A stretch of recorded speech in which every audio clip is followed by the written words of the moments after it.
Conference call of CleanMax Enviro Energy Solutions Limited, hosted by Axis Capital. As a reminder, all participant lines will be in the listen-only mode, and there will be an opportunity for you to ask questions after the presentation concludes.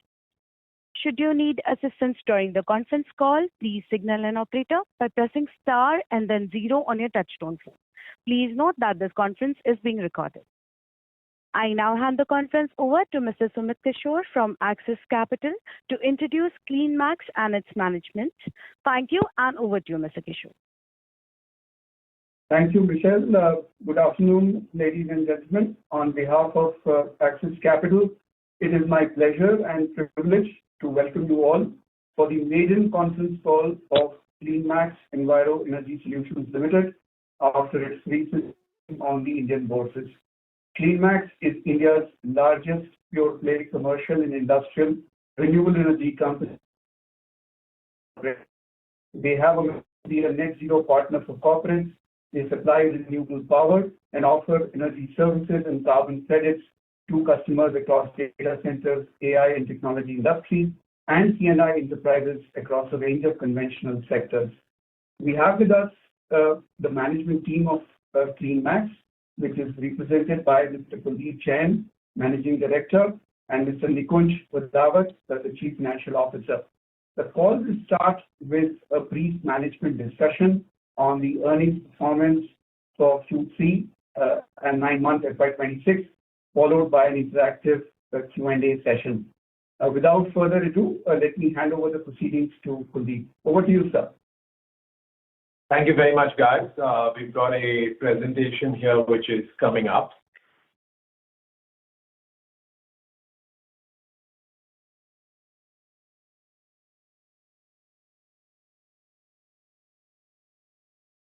All right, let's go next page. So there's a disclaimer statement here, and all our pronouncements and presentations are subject to it. We would urge you all to look at it. Next. The agenda is broken up into 4 parts today, and I'll take us through the first 2, and my colleague Nikunj, our CFO, will take us through the financial results section.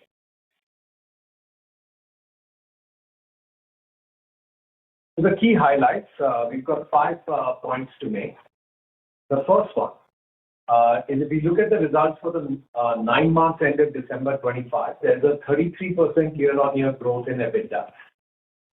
This is driven by 2 things. One is a 26% increase in power sales revenue growth. So there's a revenue growth coupled with, the margins have been better. So our power sales EBITDA margins have risen from 81% to 83% due to operating leverage.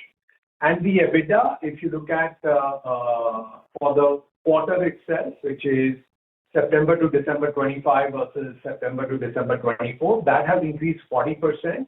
From 220 crores to 307 crores.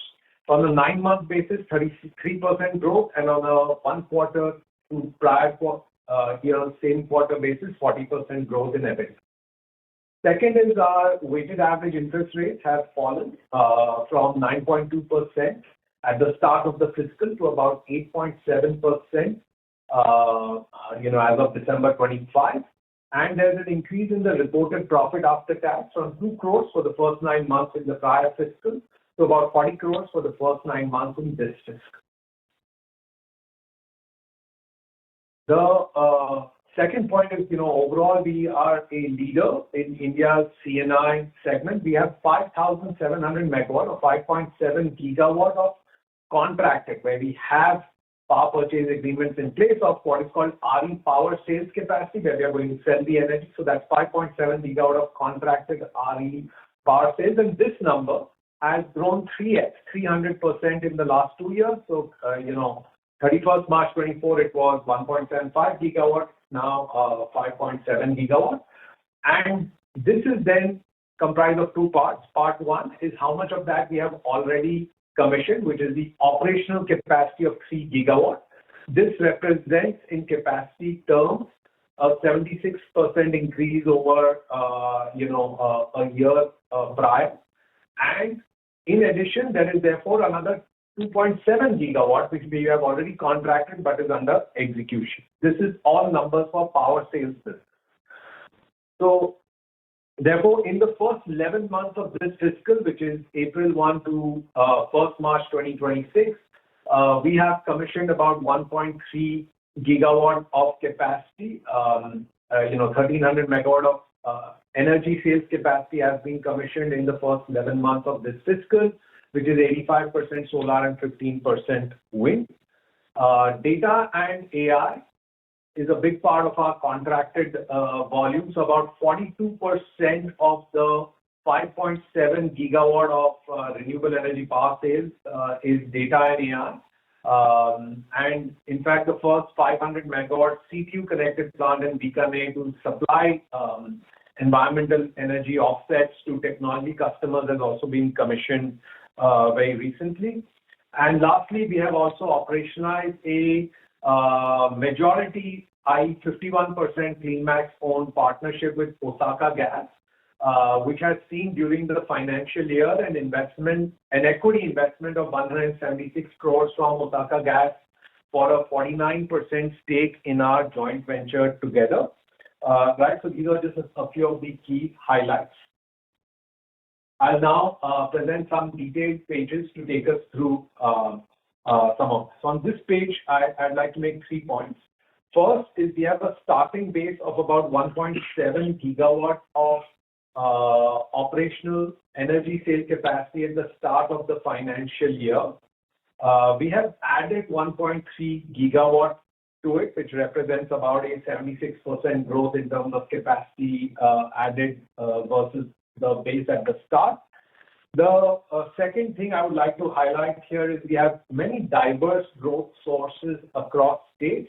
So many states are now contributing to this, and as a result, the relative concentration has declined. So our top 2 states like Karnataka and Gujarat were at the start of the fiscal 68% of our capacity, and by 1st March they are now about 54% of the capacity. And also the first CTU connected plant of 525 megawatt peak in Rajasthan stands commissioned.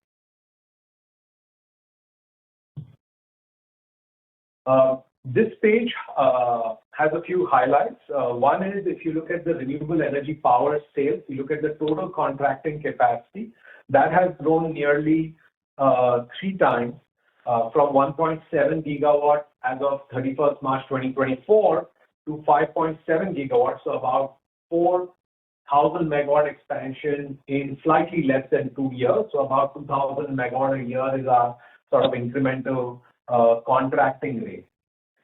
Second, the bottom half of the page shows then the RE services business capacity. This is where the customer owns the plant and we have performed EPC and O&M for that C&I customer in our solar farm. There also the capacity numbers are provided, and therefore the total portfolio of contracted capacity is about 6.5 gigawatts. And the mix overall remains at 70% solar and 30% wind.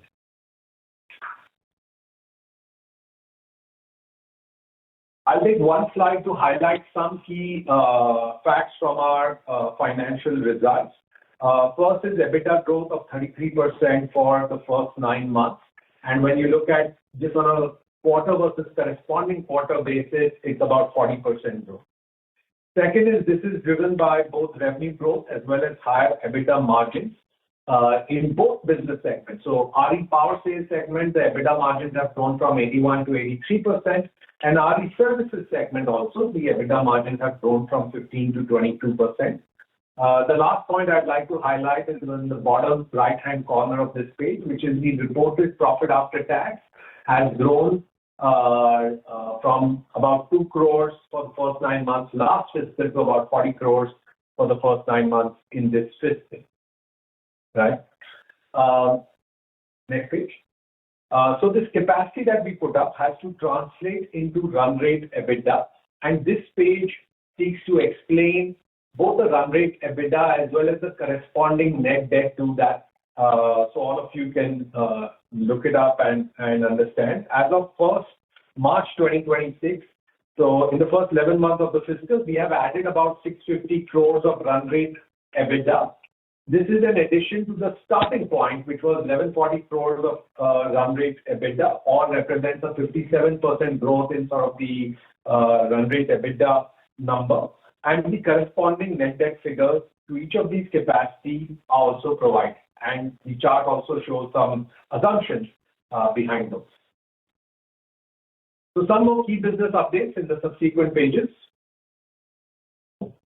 Right, the first one is data and AI continues to be a big growth driver for us. It's 42% of our contracted capacity.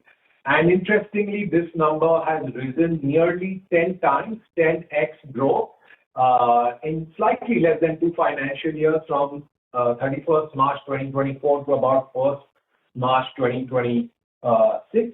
And we have added several new data and AI clients such as Iron Mountain, L&T Data, Princeton Digital Group, as well as more volumes for existing clients like SCT data centers. Our conventional CNI customers have also grown. So, non-data AI customers, which we call conventional customers, have also, the contracted volumes with them have doubled in less than 2 financial years, which is great growth in itself. And, we have had many repeat customers such as Ultratech, Apar, BSS, many others, as well as new customers such as GACL and CS, to just name a few. Let's look at the next page to understand a bit of a breakup of the contracting performance. Right. Firstly, we have about 2.7 gigawatt of RE power sales capacity, which is contracted as of 1st March and is under execution. So, it's an indicator of future growth that 2.7 gigawatt is contracted and under execution. Second point is that in just the first 11 months of this year, we have contracted an additional 1.3 gigawatt of RE power sales capacity. And the last point is the guidance that we are issuing as a management, that we believe we will put up about 1.5 gigawatt of RE power sales capacity in the next fiscal. Right. On the right-hand side of the page, we are showing some of the drivers of this contracting business performance. First driver is that we continue to have high success with our existing base of clients. CleanMax has more than 580 clients, and every year about 3/4 of our new volume growth comes from the same client. So that's always a key business parameter for us.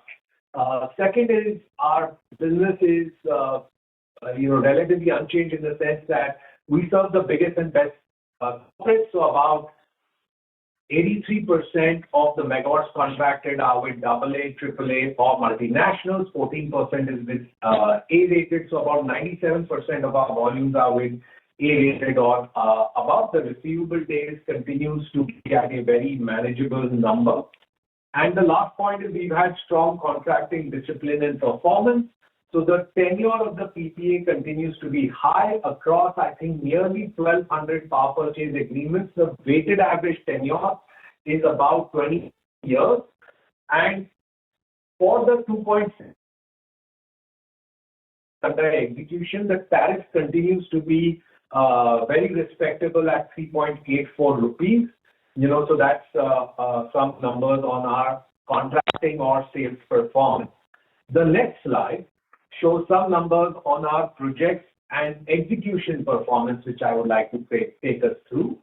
First metric is what is the capacity commissioned in the trailing 12 months. It is a good indicator of how we are going, and we intend to every quarter present the trailing 12 months capacity commission number. So that number as of 1st March 2026 stood at about 1.3 gigawatt of capacity commission in the trailing 12 months. And as you can see, this has consistently risen from about nearly 500 megawatt at the start of the financial year was our trailing 12 months capacity addition, to about, as of 31st December, has risen to 1.1 gigawatt, and now it's 1.3 gigawatt. And that indicates the organization's capacity to build and execute. The second number is, have we built these projects within budget? And at CleanMax, we are quite proud of our track record that when we go to the board for approvals of a certain capital expenditure in a project, we bring in the project at pretty much that or below cost. And the first 9 months of the current fiscal, which is the number on the extreme right-hand side here, we have built projects at 96.5% of the board-approved CapEx expense. And this is similar to our prior period performance as well. So it's not a flash in the pan. That number is very consistent across many years, indicating both conservative project cost underwriting as well as capable execution. Right. The next point is what is the grid uptime, particularly with a lot of conversation in our industry around backdowns and curtailments and so on. Across our entire system, the grid uptime remains very high at about 99%. And last factor on operating performance is what is the PLF in the trailing 12 months, and that is what we are showing here. And we are showing the PLF on a trailing 12-month basis, split across wind power plants, solar power plants, as well as hybrid power plants. So these continue to be respectable. If anything, in the last 12 months, I think wind power has done particularly well. The wind season has been better than previously recorded. The next slide highlights a little bit about our strategic partnership for continuing equity efficiency. Here we are discussing our partnership with Osaka Gas, which is, and our joint venture is called CleanMax Osaka Renewable Energy. So, it's called CORE. We own 51% and a subsidiary of Osaka Gas owns about 49%. Our intention is to build about 400 megawatt or more in this joint venture over 3 years. And we have already received in the third quarter of FY26 equity contribution of 176 crores from Osaka Gas for their 49% stake. And this does also add strategic value to us. It gives us access to JPIC development finance, expands reach with global capital, and makes us more equity efficient in how we do our business. I will now hand over to my colleague Nikunj, our CFO, to take us through some key financial result highlights. Thanks. Thank you, Kuldeep. Good afternoon, everyone. Let me walk you through with our financial performance for the 9 months. We are on slide number 16. So we've delivered strong broad-based growth across all key metrics here. Revenue for the operation grew 29% year over year to 13,554 million in December 25. EBITDA increased 33% to 9,448 million, and reported PAT is 402 million from 22 million for the last 9 months same period. The key performance driver are primarily three. One is capacity-led revenue growth, because the growth is volume-driven. The asset commission in last financial year have stabilized and generated the revenue. And there is a 1.3 gigawatt addition which has happened during the year, and that shall also ramp up and continue to add to the revenue. We also saw the EBITDA margin expansion for both our segments, which is RE Power and RE Services. And that's also the operating leverage get reflected here.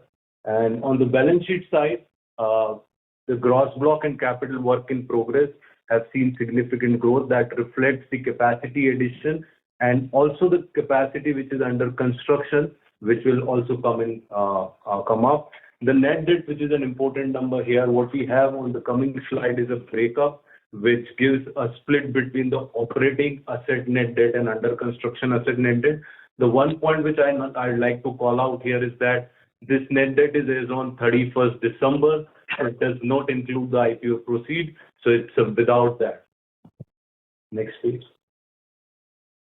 The slide is on our segmental performance, and we have our financials are reported primarily in two segments. One is the power sales segment and another is the RE services. Our business continue to be anchored by the RE power sales segment, which contributes around 95 to 93% of our EBITDA. And the revenue growth has been 26% for this segment, and EBITDA margin improved 81 to 83%. Again, scale-driven operating leverage. And gross margin for here remains stable at 92 to 93% because it's a very stable business and it demonstrates the stable cash flow profile of the business. The RE services segment, which contributes though 5 to 7% of the overall EBITDA, but it's a services income for us and does not require any significant capital investment. And it is a very important offering from our customer perspective. And we've seen a revenue growth of 40% here, and EBITDA margin also improved from 15 to 22%. So the key takeaway for this slide is that the healthy growth and margin expansion across both the segment. And RE Power Sales is high growth, high annuity business, and RE Services is an important customer offering, which gives us a services income on both annuity, O&M, and EPC. The next slide, which is slide number 18. Here we are talking about our asset level breakdown performance. And this just do a deeper look into the quality of earning and capital deployment. The RE Power Sales, which is the primary contributor of EBITDA, works such that we build today to earn the EBITDA in a following period. So in the financial year, majority of the EBITDA typically comes from the capacity which we built at the start of the year. And majority of the EBITDA, if you see in this slides, comes, which is 8,407 from the asset which has been operational for more than a year and contributed to the EBITDA, and remaining is the breakup of the asset which is commissioned during the year. Similarly, the debt breakdown in the same fashion. The debt which has been against the operational projects, it just reflects that there is a stable cash flow behind it, and the debt which is taken for the project which is just commissioned, which eventually have the cash flow coming and get serviced from that. And under construction debt is primarily reflects the growth which will come. So the next page is on the operating leverage and the cost efficiency. This slide highlights an important structural strength of our business, which is operating leverage for our RE business power sales segment. The key trend over time, if you see here, the gross margin remains stable. However, the EBITDA margin has improved from 75% to 83% between FY23 to December 25, primarily driven by the operating leverage because the SG&A cost does not increase at the same pace at the pace of growth in the EBITDA margin. And this is an important takeaway from this. And hopefully the margin will continue to expand as we scale up, though it may be at a lower pace because we are already at 83% on the margin side.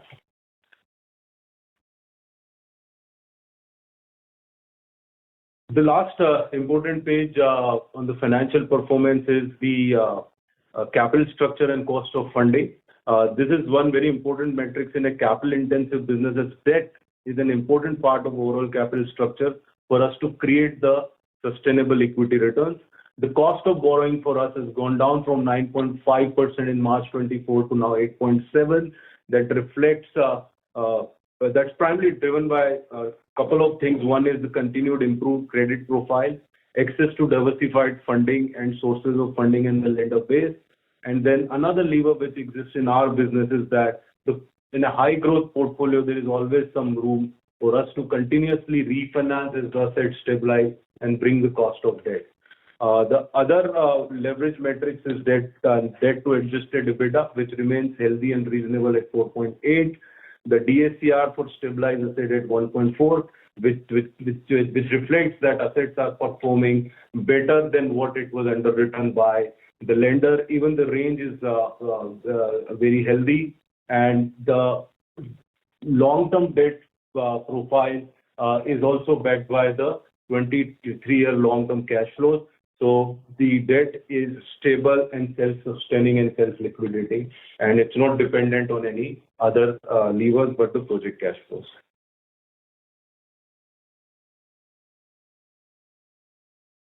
Yep.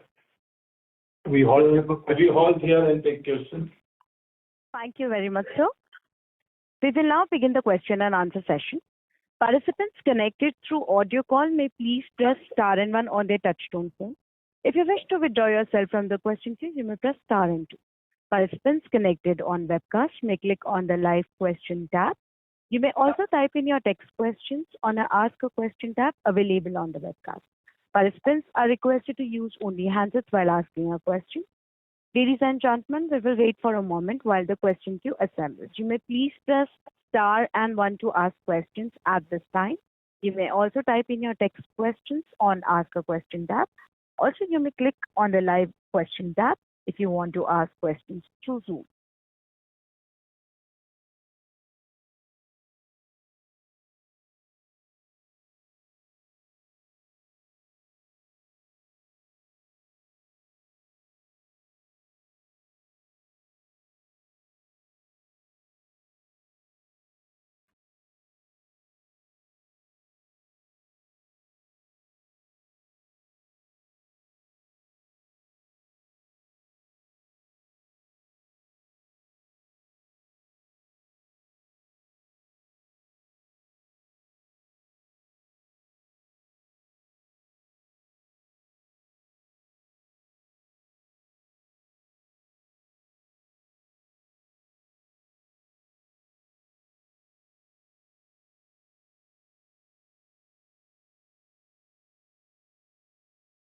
We'll take the first audio question from Puneet from HSBC. Please go ahead.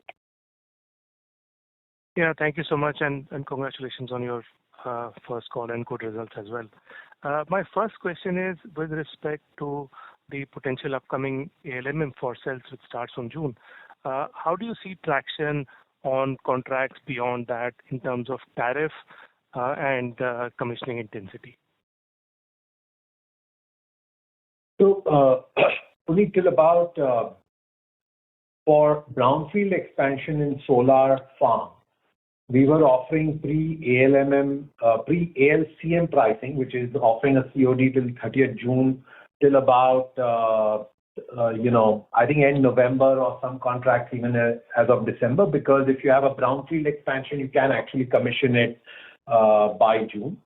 And post 1st January, we have been offering revised and higher pricing to customers because the module price goes up, so obviously the offered tariff goes up. But we have seen continued traction with customers because the savings remains very compelling. The business case of the savings remains very compelling to customers. And the second thing is when people are buying wind solar hybrids, they are offset, and wind solar hybrid offerings are the norm in most of the large states. Large states being Maharashtra, Karnataka, Tamil Nadu, and Gujarat. And those also continue to find good traction. And like to like, what is the pricing up in terms of for solar?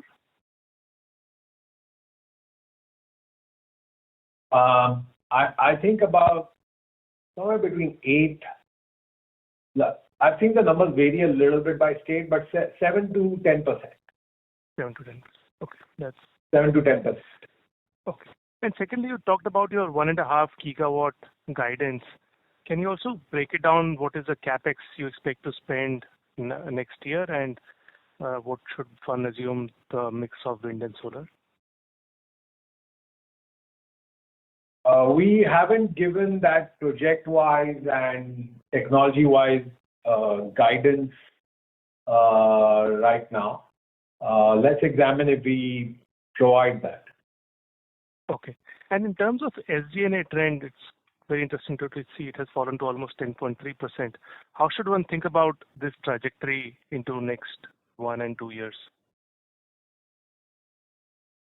So we currently have on RE power sales an EBITDA margin of about 83%, right? And I think the operating leverage benefit should see it continue to improve or rise as a margin percentage. Okay. And I could be slightly wrong, but I think it goes up to 85-86% in 2 to 3 years from today. Okay, that's very interesting. That's all from my side. Thank you so much and all the best. Thank you. Thank you. A reminder to all the participants that you may please press star and one to ask audio questions. You may also type in your text questions on the Ask a Question tab. If you are connected on the webcast, please click on the live question tab if you have questions. We'll take the next text question from Sagar Sanghvi from ADG Capital, and the questions are debt breakup, operational and under construction of the $1 billion of debt outstanding. And the second question is, how much debt will be required for 1.5 gigawatts to be operational in FY27 and another 1.2 gigawatts in FY28? So what would be total debt for FY27 and FY28? We are not giving, Sagar, hi, thanks so much for joining us. We are not giving debt forecasts by financial year and so on, but I would point us again to page 18 of the presentation to answer the first part of your question, Sagar, which is, what we have shown in this page is the breakup of both EBITDA and corresponding debt. So if you look at the lower half of the page, as of 31st December 25 balance sheet, about 4,688 crores of net debt is for projects which are operational for greater than a year. Another 1,781 crores is for projects which essentially commissioned during the financial year. Another 1,739 crores of debt is for under construction assets which have not had any corresponding EBITDA. And about 1,490 crores is a sort of corporate loan that we have, which is not tied to any specific project, right? And that's the breakup of the total net debt as of 31st December.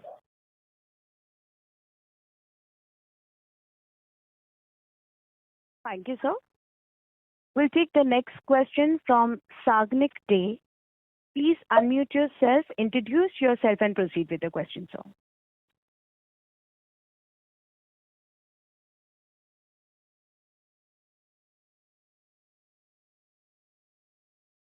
Mr. Sagnik Day.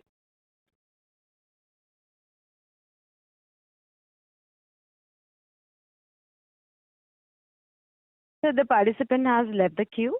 We'll move on to the next question. Sure. Yeah. The next text question is from Bharat Devara. He's a retail investor, and the question is, the capex EBITDA matrix of 5.8 versus industry of 7.x seems very stark. Can you explain what CleanMax is doing differently here? Capex is 98% hard cost. Is CleanMax procuring modules and turbines at such a steep discount? So, sir, two parts. One is you're right. Our capex to EBITDA ratio is superior to the rest of the industry, primarily driven from the fact that because we go directly to the end customer, it's more like the difference between a retail and a wholesale business. Compared to other renewable energy companies which participate in a reverse auction with government discounts or SECI and so on, where price is the sole determinant of bid winning. So our tariffs tend to be higher in my analogy of being a retail direct-to-customer model. And tariffs for assets commissioned in the first 9 months of the fiscal was about 3.6 rupees. And tariff for 2.7 gigawatt contracted under execution as of 1st March is about 3.8 rupees. So our tariffs are higher than industry average, which is really the primary determinant of this. But of course, it's not just tariffs. You have to couple it with extremely efficient project execution and implementation in a very, very granular business. So, that also we have learned to do well over the last 15 years. Thank you for joining. Thank you, sir. We'll take the next question, which is a text question from Parth Thakkar from Moon Capital. And the question is, the annual EBITDA run rate of INR 1795 crore is for current 3 gigawatt of operational capacity, right? What does the annual EBITDA run rate look like once you have 2.7 gigawatt of RE power sales goes into the operational capacity, which is under execution?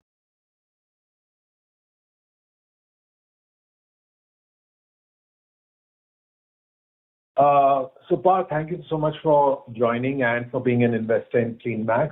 We are providing a guidance for next year's capacity addition, but honestly, we're not providing the corresponding EBITDA run rate and debt guidance at this point. However, we have provided certain unit economics on page 9 and our investor letter, so that if that is some way to calculate for you, that can be used. We have provided the EBITDA per megawatt and so on, and the debt to EBITDA ratio. So all the information you ask for, honestly, you can triangulate and estimate. Even the split of solar and wind is provided. Yeah. Thank you, sir. We'll take the next question, which is an audio question from Shaunak Woodpole from SBI Life Insurance. Please proceed. Hello, sir. Am I audible? Hello. Hi, Shaunak. Hi, sir. So, Hi, Shaunak, please go ahead. Yeah. So I was looking at the presentation where we have given 9 months generation data. So is it possible to provide us with the quarterly data, maybe from Q3FY25 till Q3FY26, the total generation data?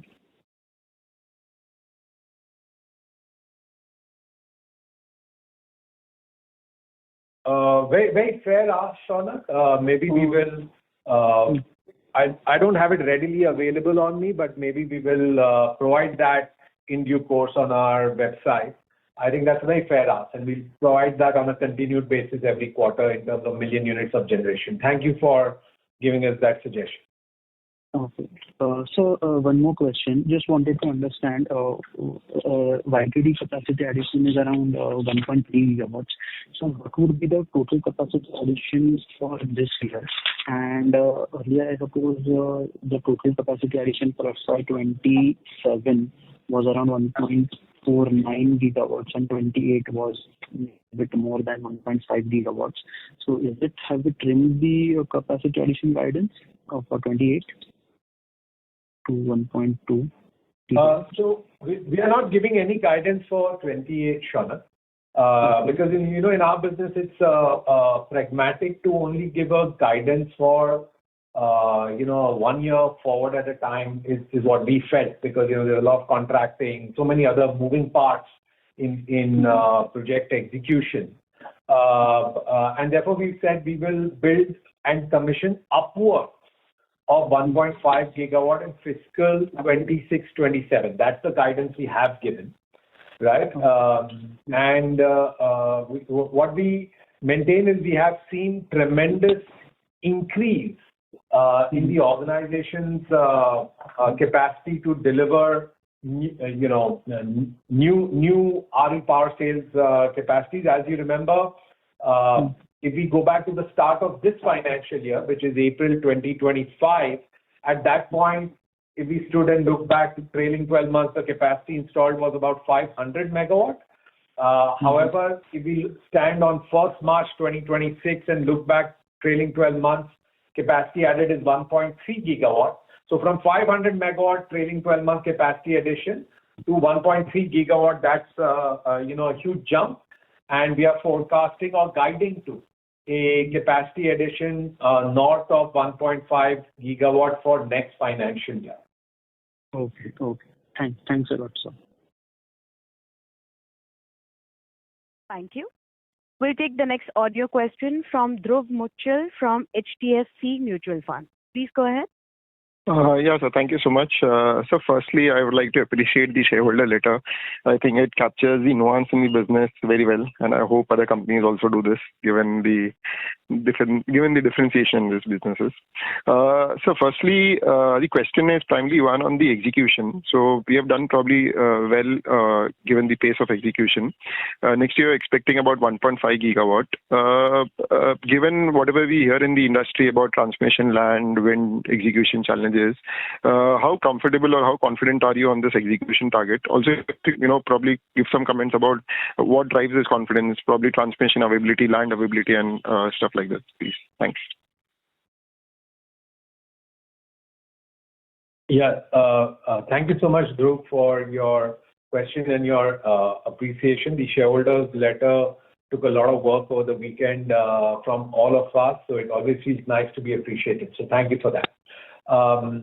In terms of our confidence on this guidance of 1.5 gigawatt, as it stands, that confidence is quite high because of a few factors. Firstly, this is disaggregated across 9 to 10 different projects across 8 to 9 states. So, there's a diversification of that risk in that 1.5 gigawatt, about, I would think, 500 megawatt is CTU connected, where some of these transmission bottleneck challenges have been more acute. And the remainder 1 gigawatt is STU connected or on-site solar, where these challenges are typically not there because STUs give you evacuation capacity only once their plant is already ready. So, so that's one point on the transmission aspect. Second is, as per our internal assessments, about 70% of the land required, 70 to 80% of the land required for the capacities we are adding next fiscal is already acquired by us, and we are well on our path to acquire the rest. And construction is underway at all of these sites. So that gives us the confidence, coupled with the fact that this year already we have demonstrated organizational capability and ability to deliver at that scale by, as you saw already, 1.3 gigawatt is added, and therefore we are reasonably confident of delivering up at a minimum 1,500 megawatt of RE power sales capacity for next fiscal. And this one more point, Drew, is that in our business there's a lot of brownfield capacity which we have. So the farm already exists, the customer new contract gets signed, and we add to the same farm. Yeah. So there also there is significant de-risk upfront happening at the construction level. Thank you, Dhruv. So thanks so much, and I hope you maintain the disclosure with the disclosure level, and I hope it becomes a benchmark for you and others. Thanks so much. Thank you, Dhruv. Thank you. The next question is from Nishant Chandra from Temsec. Please go ahead. Hey, hi. Thanks for taking my question. On page 32, there is this thing on greenhouse gas reporting. So is that the electricity generation that the other gentleman was looking for, or that's different? Which is a quarterly units generated data.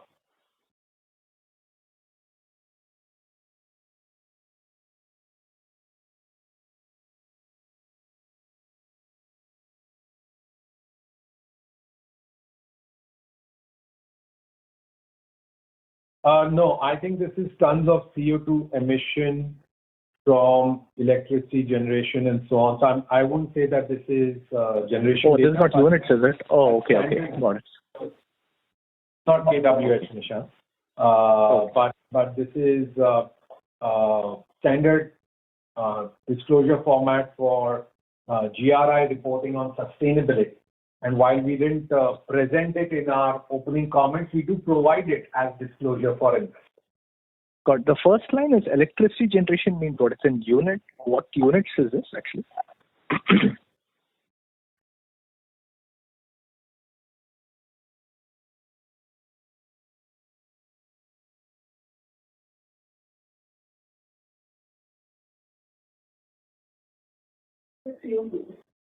This is CO2 reduction in tons due to electricity generation activity. That's what. Oh, okay. I think it is. Okay. Sure. Okay, it's fine. I can check offline. Yeah, no worries. Yeah. Thank you so much, Nishant and Temasek, for your investment in CleanMax. Thank you, sir. We'll take the next question from Mihir Manohar from Trust Mutual Fund. Please go ahead. Yeah, hi. Thanks for giving the opportunity and congratulations on great set of numbers. Sir, largely wanted to understand on the data center side. I mean, when we see over the last 2 years, 80-90% of the growth has come from data center side. So how does it work? I mean, are they getting for carbon offset? If you can throw the operational understanding over here for global data centers as to how does this business work? They purchase over here, they get the credits, or some color around that. Tommy, thank you. You're right, data center business for us has grown a lot. It has grown 10 times and now represents about 42% of our contracted capacity, or about 2.4 gigawatt out of our 5.7 gigawatt energy sale capacity is contracted for data and AI customers. This is of two types. First is direct supply of electricity, or rather electricity supply for consumption in a data center located physically in a state in India. And we have dozens of clients in that, and about a third of the data and AI business is of that type, or energy supply for data center located in India is about a third of the data and AI business. The 2/3 of the data and AI business is what are called environmental attribute purchase agreements, EAPAs, where the energy is not being physically consumed by a big tech, but they are paying us for the full value of the electricity. So, for instance, we may have a contract that you commission the solar plant for us, say in Bikaner, CTU connected, and we guarantee you a revenue of 3.4 rupees per unit of electricity. Now, practically, how does it get implemented, Mihir, is the following. That every day we generate electricity and sell it on the IEX as brown power. And we receive the revenue we receive from the market. So let's assume in an illustrative example, that revenue was 2 rupees per unit for the entire month. And our guaranteed revenue is 3.4. Then the global big tech who has signed the EAPA with us will give us the difference between the assured revenue, which is 3.4 rupees per unit of electricity, and the received revenue, which is 2 rupees per unit of electricity, which is 1.4 rupees is what we'll receive from them. And therefore, the revenue we make at the end of the calendar month is 3.4 rupees. Similarly, in this, almost always the agreement states that if we receive higher, in a month it could be higher, right? We may make 4 rupees for sale of, the power. We will then give them the difference. So 4 minus 3.4 in my illustrative example is what we will give to them. So that is how practically this contract works. Commercially, though, I would like to highlight that this is very similar to a standard power purchase agreement from commercial aspects. Namely, one, it is a long-term 25-year agreement with a high-quality counterpart. Two, for us as a generator of electricity, our tariff is known and fixed over the next 25 years. Yes, that tariff is received as a sum of two parts, A being the revenue received from selling the power as brown power on the energy exchange, and B being any delta compensation we receive from the buyer, the big tech with whom we have this such a deal, right? But it is a firm known revenue over a 25-year contract period with a high quality, credit-worthy off-taker. So this is how the EAPA contracts work. So again, to summarize, data and AI is now 42% of our contracted capacity. About a third or slightly more than a third of this volume is direct supply of electricity to data centers physically located in India, and 2/3 are in the nature of the EAPA contracts, which I described in slightly more detail. Yeah, thank you, Mihir, and thank you for your investment in CleanMax. Yes, and China adds 250-300 gigawatt of solar every year. Why does the C&I offset business come to India and not to China?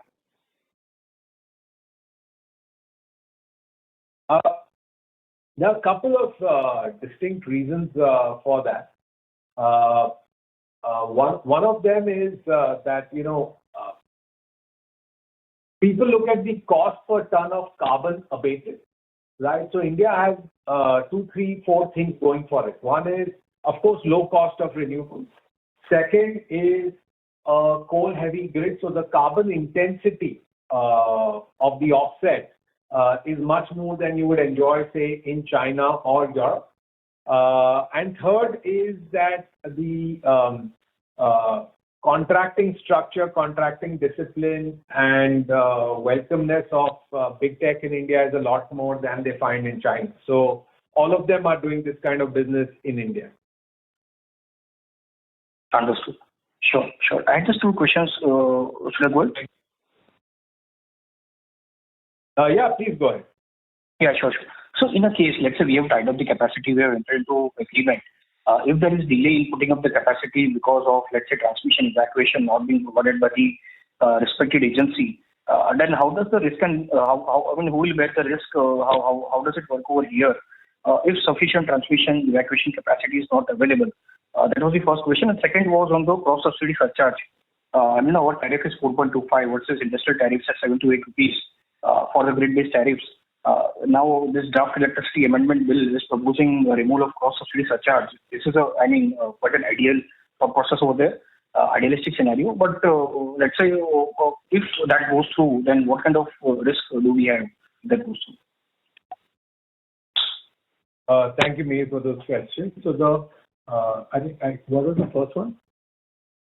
Yeah, first one was if the sufficient transmission evacuation capacity doesn't come up, then we have entered into a contract already. Thank you. Yeah. So in most of our, we have 1,300 contracts, so you have to appreciate that every contract might be slightly different. But for almost all our contracts, right, if the grid does not connect, we would be able to declare that as a force majeure and not be subject to LD. Now, that's not a happy event because, we want to actually connect and start selling the power. But there is no double whammy typically that we would face as a result of that, right? So that's point number one. And second is, we have, by the way, Mihir, in the shareholders letter, an entire section on various regulatory risks, and we've done a fair bit of analysis and so on that. You highlighted one, which is what if cross-subsidy surcharge goes away, but there are also certain proposed or there are potential changes to banking law, right, that the grids and the government, I think, will largely in a few years move to a regime where if you have given solar power during daytime, you cannot possibly be allowed to use that daytime solar power in nighttime, right? And also then the daytime solar power will be cheaper than evening peak power, and all of those also propose guidelines. We've run all of those analyses, Mihir, and estimated that even if all of those events were to occur, then the maximum EBITDA risk to CleanMax on the 3 gigawatt of contracted capacity is about 1.5% of our EBITDA. Right, so I've provided the high-level highlight, but I would also urge you to look at the shareholders letter, which contains the details of why the impacts of all of these regulatory changes put together, if they happen, when they happen, is so limited. Sure, sir. Definitely, I will go through that. Thank you very much. That was very helpful, sir. Thank you very much. Thank you, Mihir. Thank you. We'll take the next question from Akash Mehta from Canara HSBC Life Insurance. Please go ahead. Hi, sir. So just wanted to confirm one thing. In terms of the upcoming capacity, we have about 2.7 gigawatt. That's where the PPA have been signed. Is there any other capacity that's there, like a pipeline capacity that other companies usually report for? Or as and when we conclude the PPA, we'll probably add it to the 2.7 number? So there are two aspects to this. First is the power transmission capacity pipeline, right, which has got nothing to do with customers, but it just talks about what evacuation we have available with us, right? So if you look at the bottom half of this page, this is power evacuation capacity that we have. So firm evacuation that we already possess, which is yet to be contracted with customers, right? I'll again repeat. The firm evacuation, which is yet to be contracted with customers, stands at 3.1 gigawatt for us as of 1st March 2026. And evacuation applied for, which is not yet being given on a firm basis, is about 1.6 gigawatt. So both to put together, you could say 4.7 gigawatt of sort of evacuation pipeline. Now, your question though was slightly different. Your question was more around the sales pipeline. And there we hesitate from trying to, give sales pipeline numbers in terms of how many deals are under discussions or how many client calls we are making. Because honestly, our sales efforts are so broad-based. We have 570 clients. We have more than 50 BD executives. In a year, we sign about 100 new deals, which means at any point there are 200 to 400 conversations and pipeline discussions going on. So honestly, to report those numbers in any credible, auditable way is very, very hard. Right? And therefore, we refrain from that. Ek baar ho gaya, which means we have signed and contracted something, that's when we count it as, contracted capacity.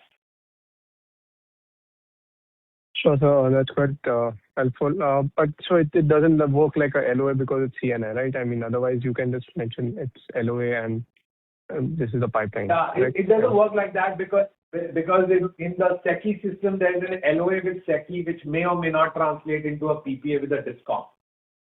Ours is, we sign directly with the end customer. So we just, once we sign, we do it. And our average group captive volume is 13 megawatts. So, the pipeline keeps delivering every quarter and is not lumpy. What you will see on an ongoing basis is we'll keep reporting our contracted capacity every quarter. Every quarter, it will keep going up. And even if you look at our DRHP or our updated DRHP we filed just prior to the IPO, that also gave pipeline contracted capacity numbers as of 1st April, as of 31st July, as of 30th October, and so on. So you can see that every quarter there is a steady, consistent growth in the contracted capacity. Sure. And okay, I got it. And my second question is on the land bit, like evacuation. I think we are way ahead in terms of what we have to do in terms of the contracted capacity, and we have the evacuation available for the upcoming capacities as well whenever we close the contracts. For land, we just have 70 to 80% of the land acquired for the upcoming capacity. So is the only reason that because the parcels of land are small and it takes time to kind of acquire land in bits and pieces, or there any other reason for the land being 70 to 80% next? So rather than a range bound, I just rechecked with my team. We have slightly upwards of 80% of the land already in place, and we last monitored this, I think, around mid to end February. And the reason this is never fully 100% is, as in 12 months before commissioning, it's never fully 100% in our kind of business, is that the average land holding per farmer in India is about 4 acres, which is enough for about 1.5 megawatt peak of solar. So, there are a lot of land deals which you have to do, so that 80 will gradually keep getting filled up in the next 1 or 2 quarters. And the capacity estimate is really till end of till March 27, but you would have 100% of the land in place, for the capacity you're building in March 27, latest by September 26. So that's how our business works. Sure, that's quite helpful. Yeah, those are the questions from my side. Thank you. Thank you. Thank you. We'll take the next question from Puneet Gulati from HSBC. Please go ahead. Yeah, thank you for the follow-up opportunity. My first question is on your 1 gigawatt contracted pipeline potential capacity addition that you'll do for FY27. Which are the big states there, and what should one be assuming as rough, quantity there?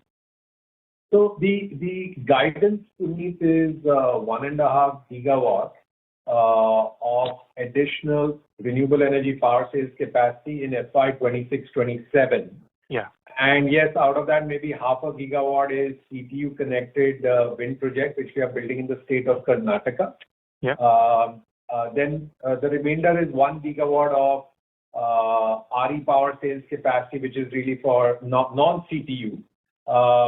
And the four biggest states for us, Puneet, are really Gujarat, Karnataka, Maharashtra, and Tamil Nadu. These are also the top 4 states in India in terms of industrial GDP, and that's really, these are huge markets. That's why these are big states, right? And we would expect these 4 states to be a bulk of that, but also growth will come from states like, Haryana and Andhra Pradesh, in addition to these big 4. And Rajasthan also possibly. Maybe Gujarat. And in your letter, you also talked about, connectivity issues for especially the CTU project 525 megawatt. What is the status there, and also for the balance 500 megawatt that you will commission in FY26? If you can update on, the status of connectivity there as well. So the Bikaner to connectivity status update that we have from CTU, and their estimate is that the grid itself is connected, the substation is connected, but there are transmission bottlenecks more north of the substation, which are causing some backdown issues. They estimate that somewhere in the quarter between October to December 2026 is by when they expect to resolve the same. But this is a matter outside our sphere of control. Yeah. So that is on the 525 megawatt in Bikaner 2. And you have a TGNA there at this time. Yeah, we would get that standard process would apply. Yeah. Okay. The second plant that the CTU connected plant we are intending to commission in this fiscal is about 450 megawatt of wind coupled with, I think, about 110 or 100 odd megawatt peak of solar in Karnataka. And there the grid expects, I think a CTU connectivity is, I think we should think about it as December 2026 is our estimate. Okay, that's it. Thank you so much, and all the best. Thank you. Thank you. We'll take the next 6 question from Bharat Devra, a retail investor. It's a follow-up question, and the question is, would it be fair to assume from your response on CapEx to EBITDA that a company's CapEx is the same as utility scale peers, but our tariff is at the 30% premium, essentially leading to the industry leading CE? Would this lead to more competition going forward with utility peers moving to C and I? Thank you, Bharat, for the question. I think your understanding is incredibly correct. And we've always been a very competitive industry. If you looked at our DRHP, the industry report suggests that we are the number 1 player in India with a 12% all India market share. And therefore, it does indicate that there is a fair bit of competition in this industry. What I can also note is that over the last few years, we have never seen unit economics worsen. Unit economics are essentially represent the economic metrics of making every new investment in a power plant. And capital costs of solar and wind power have come down. And as a result, tariffs may have fallen slightly. But return metrics such as ROI, ROE, equity IRR, equity payback, CapEx to EBITDA ratio, or any other such ratio that we look at have improved. Have stayed the same or marginally improved over time, right? So that is what we have found. As an example, our equity payback for all assets built in financial year 22-23, 23-24, and 24-25 was around 2.5 years. And in comparison, equity payback for assets built in the lifetime of CleanMax was around 3.4 years. So as you can see, equity returns have not worsened for us, have only marginally improved. And coupled with great unit economics, coupled with substantial scale now coming because of the growth of the C&I industry and our own performance within it, have led to improved financial metrics all around. Thank you, sir. The next text question is from Siddhant Jain from Kotak Securities, and the question is, can you share the breakup of capacity under hybrid? Also, I was calculating the generation even using previous period capacity and DC PLFs given on slide 23. It was coming to be quite higher. Can you share how to go about this? There's a slide 23 which has the capacity commissioned at the PLFs in the different time periods, which we can pull up. And that those PLFs are therefore provided in our database with both wind, solar, and hybrid. As you can see at the bottom half of the page, we have the PLF capacities provided. For the first 9 months and the corresponding 9-month period as well, those are provided. And by the way, this generation is also there. Sorry, there was a question earlier also on units generated and exported. This is there on page 23 of the deck. I acknowledge, though, to the participant who pointed it out previously that data is not split on a quarter-by-quarter basis. And going forward, we will provide. Thank you, sir. We'll take the next audio question from Nishant Chandra from Temasek. Please go ahead. Hi, just one follow-up question. This is on capex creditors and how we deal with that in terms of linked to capitalization. For the point in as of December, what is the capex creditor position for the company?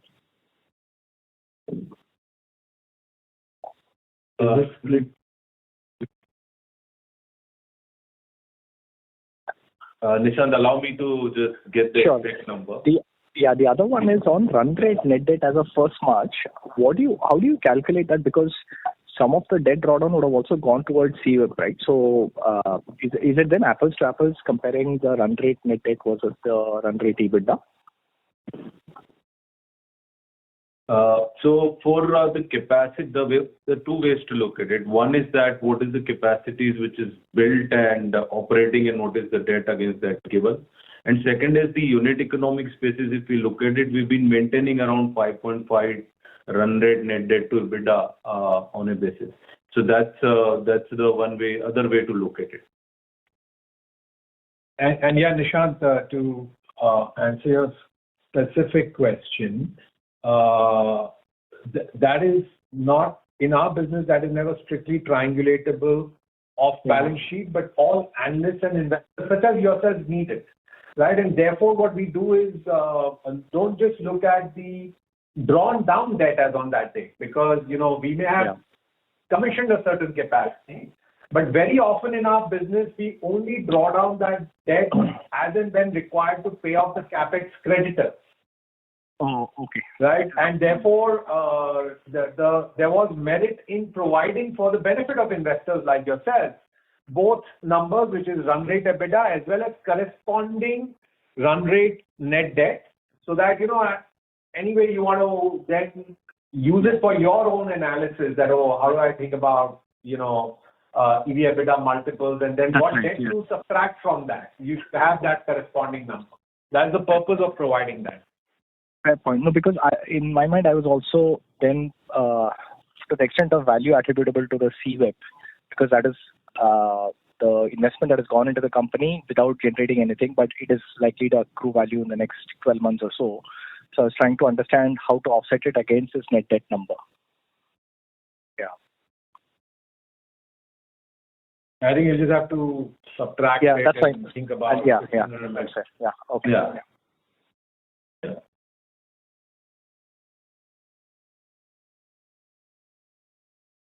Thank you.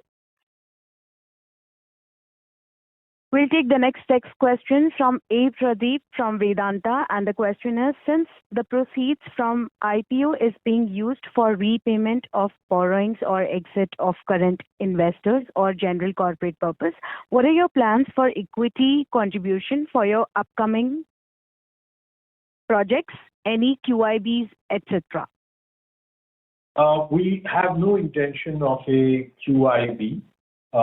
To answer that very specific question, and we believe that we should be well funded for continued high growth over the next 3 years, right? So that's, I wouldn't say no QIB forever, but certainly I think we would like to assure everyone that at current or even slightly higher rates of growth, we are well equity funded on an overall balance sheet level, along with all the strategic partnerships that we have for continued high growth over the next 3 financial years at a minimum. And, of course, as any other business would, we will keep assessing that statement and that equity requirement on an annual basis and advising investors accordingly.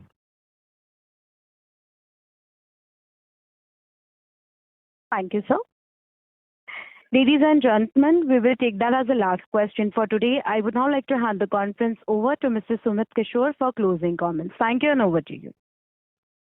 On behalf of Axis Capital, I would like to thank Kuldeep sir for giving us the opportunity to host the TMAX Maiden Analyst Conference call. Over to you, Kuldeep, for any last comments. Thank you. No, we wanted to say big thanks for everyone who's joined and asked questions and so on. Thank you, everyone, for investing in CleanMax and spending your time to evaluate potential further investment in us. And this was, for us in our life, our first ever analyst call. Maybe you guys do it every day, but for us, it was the first experience. Therefore, if there is any feedback you all have in terms of how we can improve, how we can share better information, or even just how we presented, we would really value it. And please do not hesitate to share that, with us over the coming periods of time. Thank you. Thank you, members of the management. Ladies and gentlemen, on behalf of Axis Capital and CleanMax, that concludes this conference. We thank you for joining us, and you may now disconnect your lines. Thank you. Goodbye.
The conference is no longer being recorded.